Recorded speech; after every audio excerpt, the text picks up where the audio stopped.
Assalamualaikum warahmatullahi wabarakatuh. Saya Muhammad Hafiz Irsyad.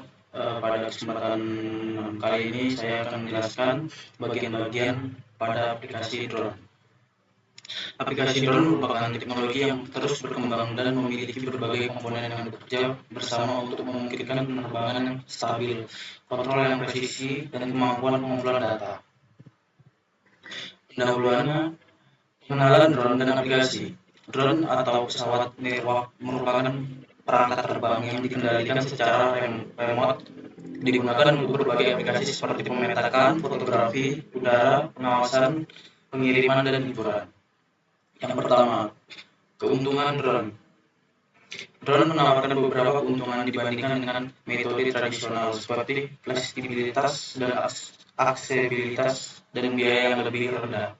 Yang kedua, perkembangan drone. Drone telah mengalami kemajuan signifikan dalam hal teknologi dan kemampuan dengan peningkatan daya tahan baterai, kemampuan navigasi, dan integrasi sensor. Yang ketiga, aplikasi drone. Drone digunakan dalam berbagai sektor, termasuk pertanian, konstruksi, keamanan, dan layanan darurat. Bagian utama, komponen-komponen utama aplikasi drone. Aplikasi drone terdiri dari berbagai komponen penting yang bekerja secara sinkron untuk memungkinkan penerbangan yang sukses dan pengumpulan data yang akurat. Rangka dan motor. Rangka drone yang pokok terbuat dari material ringan seperti karbon fiber, mendukung sistem propulsi yang terdiri dari motor berputar yang menggerakkan bali-bali. Kontrol rel penerbangan. Otak dari drone. Kontrol rel penerbangan bertanggung jawab untuk mengontrol stabilitas, ketinggian, dan arah drone berdasarkan input dari sensor perintah pilot. Baterai. Drone menggunakan baterai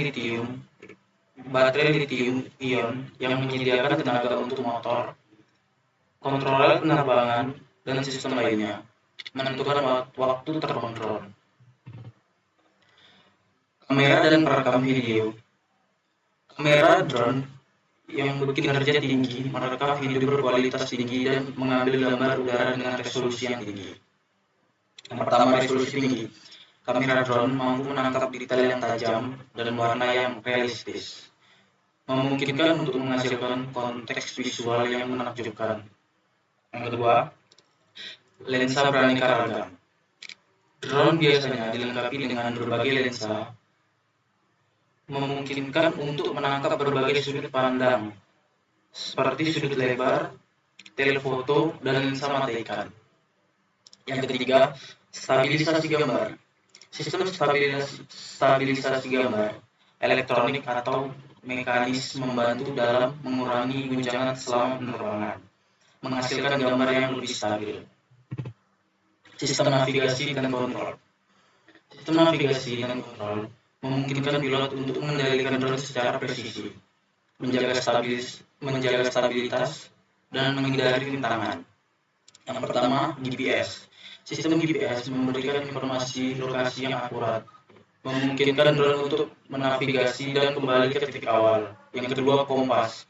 Kompas digital membantu dalam menjaga orientasi drone dan menentukan arah yang benar. Yang ketiga, algoritma kontrol. Algoritma kontrol canggih bertanggung jawab untuk menjaga stabilitas drone, menyesuaikan kecepatan, dan melakukan manuver yang kompleks. Sensor deteksi lingkungan. Sensor yang digunakan atau dipasang pada drone membantu dalam mendeteksi lingkungan sekitar, seperti suhu, tekanan udara, dan rintangan. Yang pertama, sensor. Sensor bekerja sebagai fungsi pada kamera atau menggunakan remote. Sensor jarak mendeteksi jarak antara drone dan objek, memungkinkan pendaratan yang aman dan menghindari rintangan. Sensor cahaya menyesuaikan eksposur kamera berdasarkan tingkat pencahayaan lingkungan. Sensor tekanan mengukur tekanan udara, membantu dalam menentukan ketinggian drone. Antarmuka penggunaan dan kontrol jarak jauh. Terbuka penggunaan dan kontrol jarak jauh memungkinkan pilot untuk mengendalikan drone dengan mudah dan intuitif.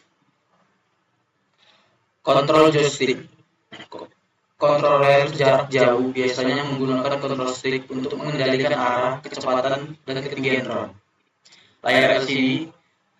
Layar LCD menampilkan informasi penerbangan real time seperti ketinggian, kecepatan, dan status baterai. Antena. Antena memastikan komunikasi yang stabil antara drone dan kontroler jarak jauh, memungkinkan kontrol yang andal. Tombol fungsi. Tombol fungsi tambahan memungkinkan pilot untuk mengaktifkan fitur khusus seperti mode pendaratan otomatis, mode peremotan, dan mode pengembalian ke rumah. Telemetrik dan pemantauan operasional. Sistem telemetrik mengumpulkan dan mengirimkan data penerbangan real time ke kontroler jarak jauh dan perangkat lain. Yang pertama, status baterai. Data telemetrik menampilkan level baterai yang tersisa, memberitahu pilot kapan harus mendaratkan drone. Yang kedua, ketinggian dan kecepatan. Data telemetrik melacak ketinggian dan kecepatan drone, membantu pilot mempertahankan jalur penerbangan yang aman. Yang ketiga, koordinat GPS. Data telemetrik menunjukkan lokasi drone yang tepat, memungkinkan pilot melacak pergerakan drone dan kembali ke titik awal. Yang keempat, status sensor. Data telemetrik memberikan informasi tentang status sensor seperti sensor jarak, sensor cahaya, dan sensor tekanan. Fitur tambahan, stabilitas, keamanan, dan otomatis. Yang pertama, sistem penghindaran tabrakan. Sensor dan algoritme canggih mendeteksi objek di sekitar drone dan menyesuaikan jalur penerbangan untuk menghindari tabrakan. Mode penerbangan yang kedua, mode penerbangan otomatis. Pilot dapat memprogram jalur penerbangan untuk drone, memungkinkan drone untuk menyelesaikan tugas secara otonom. Yang ketiga, pendaratan otomatis. Fitur pendaratan otomatis membantu drone mendarat dengan aman di titik yang ditentukan, bahkan di area dengan medan yang menantang.